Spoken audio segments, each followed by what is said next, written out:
Pai querido que estás nos céus, invocamos a Tua presença, invocamos a Tua unção para o estudo e para a pregação da Tua palavra, para a compreensão da Tua palavra. Que o Senhor faça jorrar luz da Bíblia e que venha confortar os corações aqui.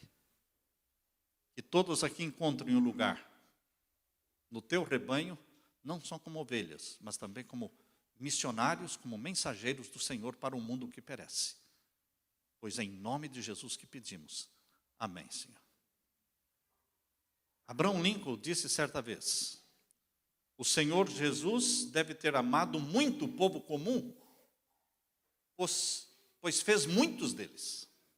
O que mais existe no mundo são pessoas comuns. Deus ama as pessoas comuns e quer manifestar ao mundo o poder transformador da sua graça, operando nessas pessoas que não foram batejadas com os privilégios e comodidades da vida. Eu quero convidar para que você leia comigo primeira carta de Paulo aos Coríntios, capítulo 1. Primeira carta de Paulo aos Coríntios, capítulo 1, e o verso 26 a 29. Abra sua Bíblia. Primeira carta de Paulo aos Coríntios, capítulo 1, e os versos 26 a 29. Vejam o que Deus faz, como Deus escolhe trabalhar. Veja só a estratégia divina.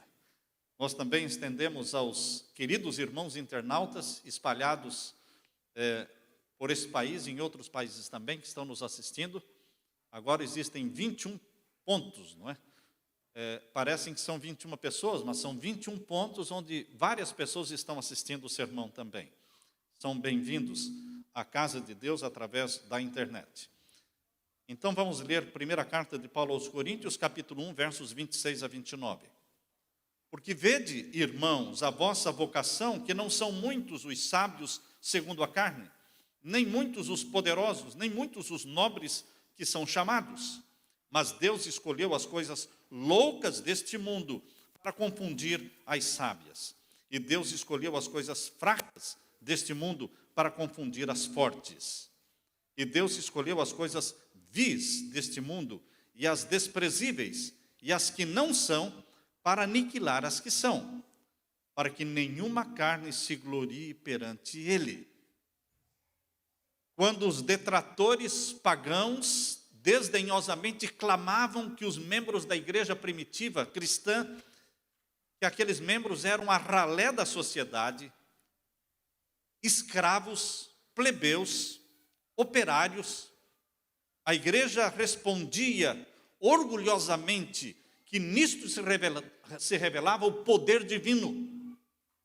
Deus podia tornar os mais humildes membros da sociedade e pelo poder da cruz torná-los pessoas nobres, promissoras.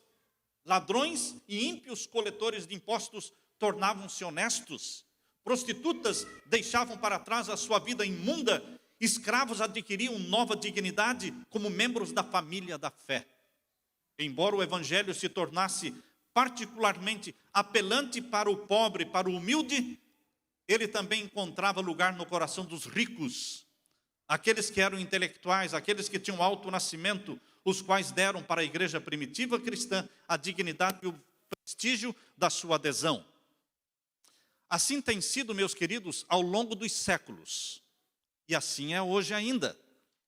É mais fácil para o pobre, que pouco tem ou nada tem, aceitar a Jesus e entrar no reino de Jesus, do que para o rico, que tem que renunciar muitas coisas, renunciar status, posições, círculo de amizades e assumir a cruz de Jesus. No cristianismo, não há lugar para a glória humana. Nunca existiu, nunca existirá. Na família de Deus, todos os grandes feitos são simplesmente um reflexo do poder de Deus atuando no elemento humano, que voluntariamente, prazerosamente se submeteu à influência do Espírito Santo e se deixa usar, se deixa trabalhar pelo Espírito Santo. Queridos, todos os louvores, todos os aplausos, todos os elogios, todas as glórias, todas as honras no cristianismo devem ser canalizados a Deus, o único que é digno de receber honra, glória e louvor. Como está escrito Na primeira carta de Paulo aos Coríntios, capítulo 1, verso 31. Capítulo 1, verso 31. Paulo diz, para que, como está escrito, aquele que se gloria, glorie-se no Senhor. Toda a honra é dele, todo louvor é dele, todo elogio, todo aplauso, tudo é para Jesus.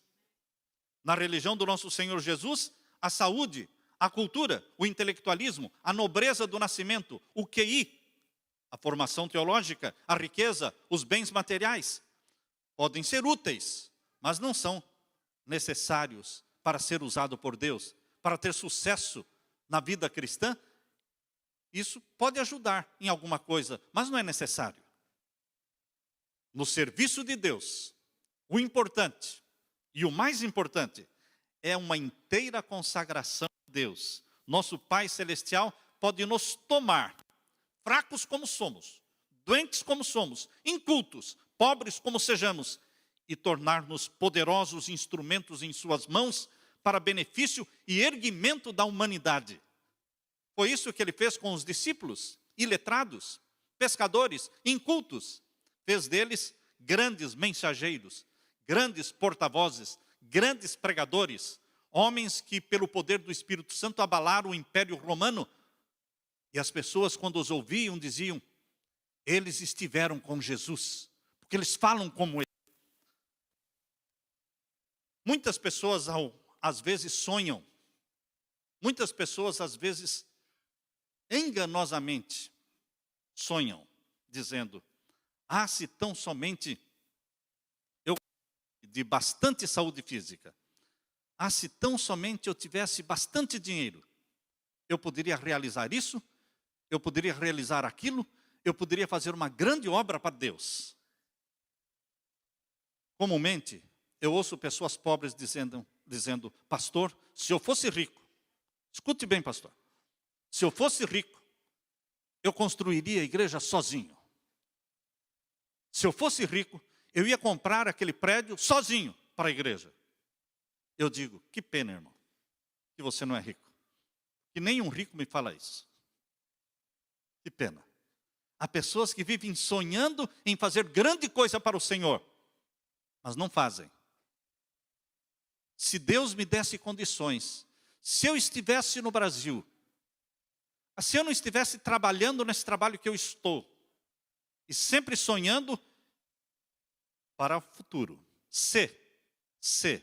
e se esquecem de que Deus quer que você faça algo para Ele, aonde você está, aqui ou no Brasil, onde você estiver, no trabalho em que você estiver, com os recursos que você tiver ou não tiver, você pode e você deve fazer uma grande obra para o Senhor. Se eu tivesse o curso de teologia, ou se eu pudesse morar no Brasil, mas quando eu voltar para o Brasil, eu vou voltar a ser um missionário. Não, queridos, você não vai voltar para lá e ser um grande missionário, se você não o é aqui, agora, onde você está. Não se iluda. Ou você é daquelas pessoas que dizem, me iluda que eu gosto. São pessoas que ficam esperando grandes oportunidades para realizar alguma obra para Jesus e se esquecem de trabalhar onde estão com os recursos que têm. Não se iluda, meu irmão, fazendo promessas falsas para si mesmo, de que quando você voltar para o Brasil, ou se você ganhar uma loteria, ou você ganhar um monte de dinheiro, uma herança, você fará grandes coisas para o Senhor. Deus não está pedindo isso de você. Deus já deu os talentos, já deu as habilidades, já deu os dons para que você exerça um ministério. Aonde você está, com o que você tem. Deus usa as pessoas onde elas estão na condição em que estão. Deus tem alcançado o maior sucesso com as pessoas desprovidas de riquezas. Deus tem alcançado o maior sucesso com pessoas desprovidas de saúde física. Pessoas que eram até mesmo cegas ou aleijadas. Deus realizou grande obra através delas. Vocês assistiram no vídeo hoje. Pessoas que não têm mãos, pessoas que não têm pés e fazem tanto para Jesus.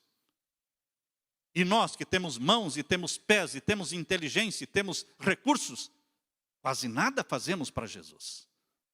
Não espere por uma boa e grande oportunidade. Haja, atue, em nome de Jesus. Exerça o seu ministério com aquilo que Deus colocou nas suas mãos, com as habilidades, com os talentos que Deus lhe outorgou. O apóstolo Paulo se sentia fraco. O apóstolo Paulo se sentia incapaz, se sentia doente. E ele dizia: Senhor, me cure, porque eu poderei fazer uma obra maior e melhor para o Senhor. E Deus disse: não, eu prefiro que você continue como está, doentinho. Como é que Deus pode preferir que você continue como está, doentinho? Por que para alguns Deus planeja que tenham saúde e por que para outros Deus prefere que fiquem doentinhos? Deus vai explicar um dia no céu. Mas o que Deus falou para Paulo, Deus disse para ele: a minha graça te basta, Paulo. Eu quero que você leia agora comigo, na segunda carta de Paulo aos Coríntios, capítulo 12, versos 7 a 10. Os caminhos do Senhor não são compreendidos. Os pensamentos de Deus são mais altos do que os nossos pensamentos. Mas Deus atua e age do jeito que você está, na cama de um hospital, ou desempregado, ou com uma enfermidade, ou aleijado, ou cego, do jeito que você estiver. Deus não tem problema nenhum de usar e tirar glória para o nome dEle. Ele pode, Ele já mostrou que Ele pode. E Ele quer fazer isso por você, meu irmão. Segunda carta de Paulo aos Coríntios, capítulo 12, versos 7 a 10. Aqui nós lemos: e para que não me exaltasse pelas excelências das revelações, a quem Deus deu muitas revelações, Deus deu também o quê? Aflições. Pode repetir, pastor? Vou repetir. A quem Deus deu muitas revelações, Deus deu também muitas aflições. Por quê? Para que a pessoa não se glorie. Deus age desta forma. E já provou na Bíblia que Ele faz assim. Vamos ler de novo o verso 7. E para que não me exaltasse pelas excelências das revelações, foi-me dado um espinho na carne, a saber, um mensageiro de Satanás, para me esbofetear, a fim de me não exaltar. A maioria dos teólogos e estudiosos da Bíblia entendem que este espinho na carne, mensageiro de Satanás, tinha a ver com a visão dele, com a vista. Algo que incomodava muito. Desde o momento em que ele ficou cego na estrada de Damasco, caiu do cavalo, ficou cego. Quando ele recuperou a visão e se tornou um grande soldado da fé, Deus deixou um resquício, Deus deixou ali alguma coisa para mantê-lo humilde, para que ele não se exaltasse. E o verso 8 diz: acerca do qual 3 vezes orei ao Senhor para que se desviasse de mim. Um homem que ressuscitava mortos, um homem que curava os enfermos. A Bíblia diz que pegavam o lenço de Paulo. Pegavam o lenço de Paulo e levavam nas casas, e as pessoas eram curadas ao tocarem no lenço de Paulo. Mas Paulo era doente e morreu doente. Como se explica? Deus tem seus planos e Deus às vezes quer usar você do jeito que você está, aonde você está. Por isso diz aqui no verso 8, Paulo dizendo: acerca do qual 3 vezes ele orou e pediu ao Senhor que o curasse, se desviasse dele aquele mensageiro de Satanás. E o verso 9 ele diz: Deus disse para Paulo: a minha graça te basta, porque o meu poder se aperfeiçoa na fraqueza. De boa vontade, pois, me gloriarei, me gloriarei nas minhas fraquezas, para que em mim habite o poder de Cristo. Pelo que sinto prazer nas fraquezas, nas injúrias, nas necessidades, nas perseguições, nas angústias por amor de Cristo, porque quando estou fraco, então sou forte. Estranho, não é, irmãos? A forma como Deus trabalha. Quando nós chegarmos ao céu, você poderá perguntar a Deus: querido Jesus, por que o Senhor escolheu trabalhar daquela forma com Paulo, com Ellen White, com pessoas doentes, com pessoas desprovidas de saúde física, pessoas cheias de entraves físicos? Por quê? Deus vai nos explicar. Por enquanto, Deus está dizendo que Ele age desta forma. A resposta enfática de Deus para Paulo foi curta: a minha graça te basta, porque o meu poder se aperfeiçoa na fraqueza. A despeito do espinho na carne que acompanhou Paulo até a morte, que grande obra ele realizou. Ellen Gold Harmon, o nome de solteira de Ellen Gold White. Uma jovenzinha inculta. Por que inculta? Terceiro ano primário incompleto. Então, na realidade, teve 2 anos de escola e no terceiro ano parou de estudar. E nunca mais voltou para os bancos da escola. Por isso, inculta, saúde debilitada. Com 16, 17 anos de idade, ela era tuberculosa. Naquele tempo de 1840, não existia cura para a tuberculose.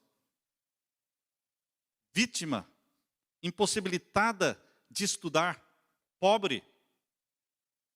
Trabalhava, o pai dela fabricava chapéus e ela trabalhava colocando a copa do chapéu, a parte de cima.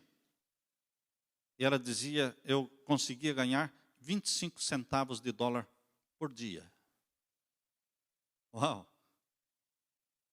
Era o trabalho de um dia, 25 centavos de dólar. Pobres. No entanto, Deus a sustentou, a habilitou para exercer um ministério profético que durou 70 anos. Teve mais de 2.000 sonhos e visões. Escreveu mais de 50 livros.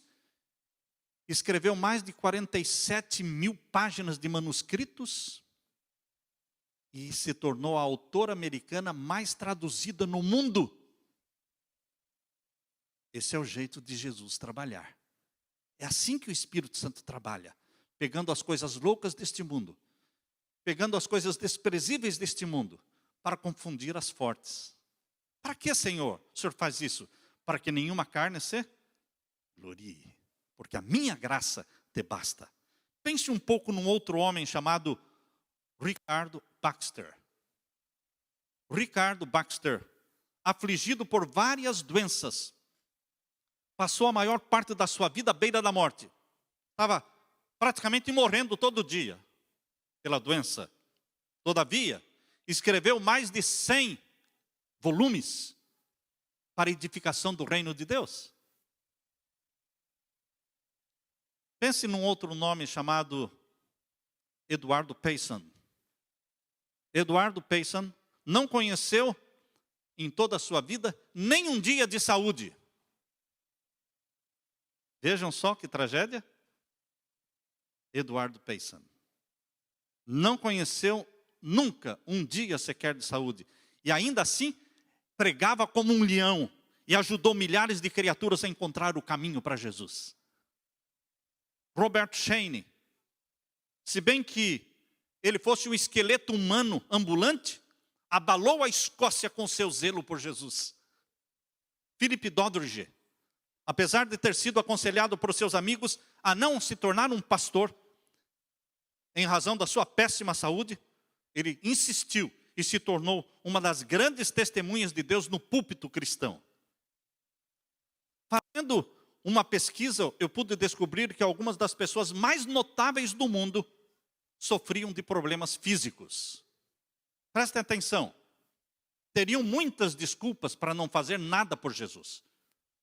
Teriam muitas desculpas para enterrarem o talento, esperar Jesus voltar e dizer, olha, eu já te conhecia, que o senhor era um homem duro, um Deus que semeava onde não plantou, então eu enterrei o talento, está aqui.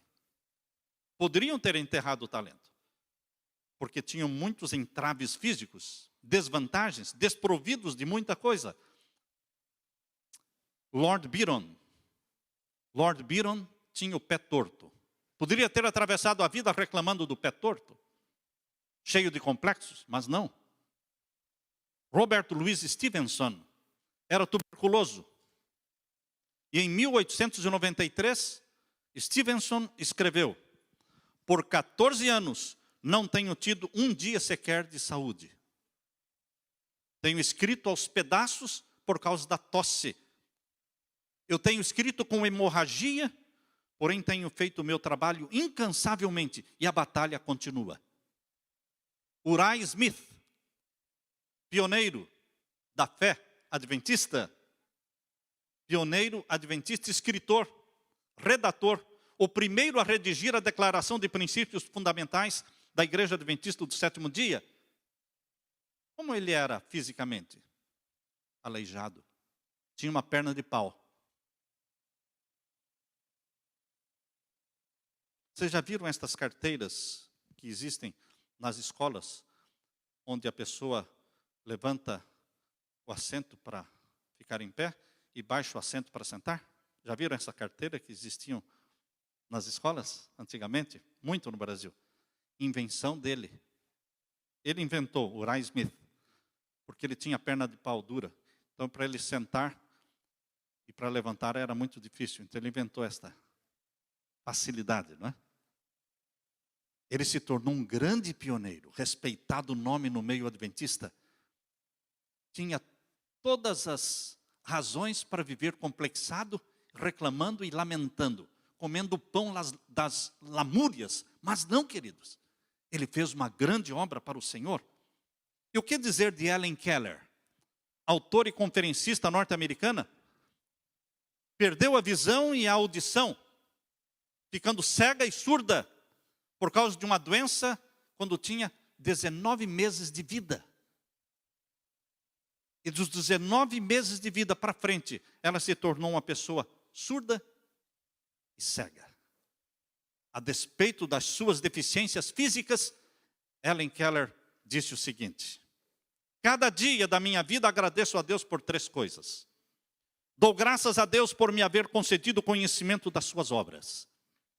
Segundo, profundas graças porque Ele pôs em minhas trevas a lâmpada da fé. Terceiro, profundíssimas graças porque tenho uma outra vida a ser aguardada. Uma vida jubilosa, de luz, de flores, de cânticos celestiais. Helen Keller poderia ter atravessado a vida se lamentando, reclamando, praguejando, remoendo os seus complexos. Mas não, ela tinha 3 grandes gratidões. 3 grandes motivos para agradecer e louvar a Deus. Qual é a nossa atitude diante de Deus, meus queridos irmãos? Qual é o complexo que o derruba? Qual é o complexo que o mantém preso no chão e não o permite voar e fazer uma grande obra para o Senhor? Quais são as suas deficiências físicas? Quais são as suas doenças? Quais são as suas limitações? A sua pobreza? A falta de estudo? Você condescende com a débil piedade de si mesmo? Você tem pena de si mesmo? Autopiedade. Você costuma remoer complexos de inferioridade? Você costuma se depreciar através de defeitos ou de limitações? Porventura alguém aqui, nesta manhã, ou talvez na internet, porventura alguém que está me ouvindo, pegou aquele único talento que Deus deu e enterrou, e vive se desculpando ou se justificando porque não tem muitos talentos? Deus não vai cobrar de você muitos talentos. Deus vai cobrar de você um talento. Deus cobra aquilo que Ele dá. Deus não nos cobra nada que Ele não nos deu antes. Quando você for tentado a reclamar da sorte, quando você for tentado a reclamar da vida, quando você for tentado a reclamar das aflições, ou das limitações, ou das doenças, pense naquilo que Jesus dirá para aqueles que simplesmente não fizeram nada, simplesmente enterraram o talento. O que é que Jesus vai falar? Servo mau e negligente. E o resultado será perda eterna. Pense também em quão pobre seria o nosso mundo se não existissem as obras de um homem cego que resolveu fazer alguma coisa apesar de ser cego. John Milton, você já ouviu falar em John Milton? Escritor inglês, escreveu O Paraíso Perdido. Teria muitas desculpas para não fazer nada, ele era cego. Mas ele é famoso no mundo todo. Thomas Alva Edison, o inventor da lâmpada, do fonógrafo e da máquina de filmar, era surdo. Beethoven, o gênio da música, surdo. Não, pastor. Ele poderia ter outros defeitos, mas surdo ele não podia ser. Era surdo, leia a história dele. Mas como é que ele compôs tanto? Não sei. Ele poderia ter uma boa desculpa para não compor nada. Mas ele foi em frente e usou o que Deus lhe deu. Você tem que usar o talento não do outro. Você tem que usar o seu talento. Deus não vai nos cobrar dos talentos dos outros, e sim do nosso. Seja um, sejam dois talentos. William Pitt, famoso parlamentarista na Inglaterra. Conta-se que William Pitt colocava em ordem o parlamento inglês usando a sua muleta. Com a sua muleta, ele colocava em ordem o parlamento inglês. Franklin Roosevelt, vítima de uma paralisia infantil, ficou paraplégico, porém mesmo de aparelhos e muletas, tornou-se governador de Nova York e foi por 3 vezes eleito presidente dos Estados Unidos. Este homem tinha razões suficientes para gastar a vida se lamentando e reclamando e não fazer nada. Ele era paraplégico, mas ele foi o único presidente dos Estados Unidos que se elegeu 3 vezes. Queridos, Antônio Feliciano de Castilho, já ouviu falar neste homem? Antônio Feliciano de Castilho, um dos maiores clássicos da língua portuguesa. Desde a infância era quase completamente cego, mas traduziu Virgílio, traduziu Ovídio.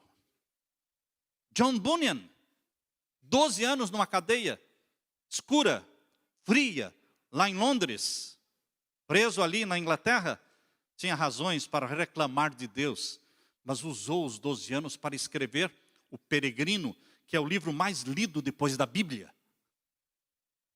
Não poderia deixar de mencionar o nome de Fanny Crosby, cega, desde poucos meses de idade, vítima de um tratamento errado do médico, mas mesmo assim, já com 10 anos de idade, ela conhecia a Bíblia como poucos a conheciam. Converteu-se ao ouvir cantar o hino de Isaac Watts, A Revelação da Cruz. E então Fanny Crosby se casou com um professor de cegos, que também era cego.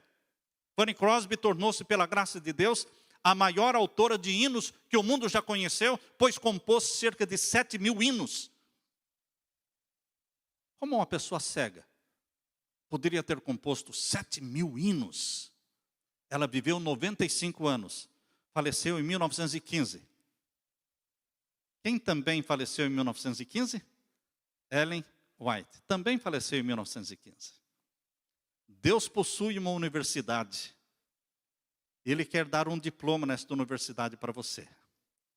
Mas muitos não querem entrar nessa universidade. Esta universidade se chama Universidade das Aflições. Quem quer entrar nela? Se você quer ir para o céu, ou você entra, ou você entra. Porque para ir para o céu, todos teremos que passar por esta escola das aflições. As aflições da vida, os entraves físicos, são por Deus muitas vezes permitidos para que suspiremos mais por Ele. Você não clama, e você não chora, e você não pede mais quando você está sofrendo? Pois bem, Deus não se alegra no sofrimento, mas Ele se alegra quando você o clama, o chama e o busca com mais intensidade. Queridos, Deus muitas vezes permite o sofrimento para que corramos mais constantemente para os braços dEle, clamando pelo socorro sempre presente na hora da angústia. O Criador de pássaros, para ensiná-los a cantar, cobre a gaiola toda de um modo que o pássaro fica imenso no escuro. Então, ele assobia ou toca a melodia que deseja que o pássaro aprenda. Preso entre as grades de uma gaiola escura, o pequeno canário aprende as mais lindas melodias. A cegueira ajudou Paulo a ver Jesus. A cegueira ajudou Sansão a ver a Deus. Porque Sansão encontrou Deus quando se tornou cego. As estrelas brilham mais nas noites mais escuras. Não é verdade? Nas noites mais escuras, as estrelas brilham mais. Existe uma pedrinha em quase todos os sapatos. Pare de reclamar da pedrinha. Vá em frente. Quem sabe esta pedrinha vai se tornar numa pérola. Porque existe uma pedrinha dentro de cada concha da ostra. E ela produz a pérola. Pare de reclamar da pedrinha. As tempestades levam os navios para onde? Para o porto. Aleluia, irmãos. Há frutas que só se tornam mais doces depois da geada. Deus às vezes põe os homens e mulheres de costas no chão, a fim de que olhem para cima. Se o dinheiro do filho pródigo não acabasse, ele não teria voltado para casa, meu irmão. Se o dinheiro do filho pródigo não acabasse, ele não teria voltado para a casa do pai. Graças a Deus acabou o dinheiro. As aflições, os sofrimentos, são os nossos melhores educadores. Nós podemos ver mais longe através de uma lágrima do que a telescópio. Vou repetir porque o microfone falhou. Podemos ver mais longe através de uma lágrima do que através de um telescópio. É quando você tem lágrimas nos olhos que você consegue ver o arco-íris da misericórdia de Deus. As feridas abertas em nossa alma são portas abertas por onde Deus opera. Louvado seja Deus pelos entraves e as aflições que nos obrigam a correr para Jesus. Canta, minha alma, canta ao Senhor. Esse é o hino que nós vamos cantar, composto por Fanny Crosby. É o número 240. Que a sua vida seja um hino de louvor a Jesus e que você faça uma grande obra para Jesus, com aquilo que Deus deu para você. Aonde você está? Com os talentos que Deus deu para você. E que Jesus, quando voltar, possa dizer para você: bem está, servo bom e fiel. Foste fiel no pouco, sobre o muito te colocarei. Entra no gozo do teu Senhor. Que a graça e a paz de Jesus estejam com você. Amém? Amém. Louvado seja o Senhor.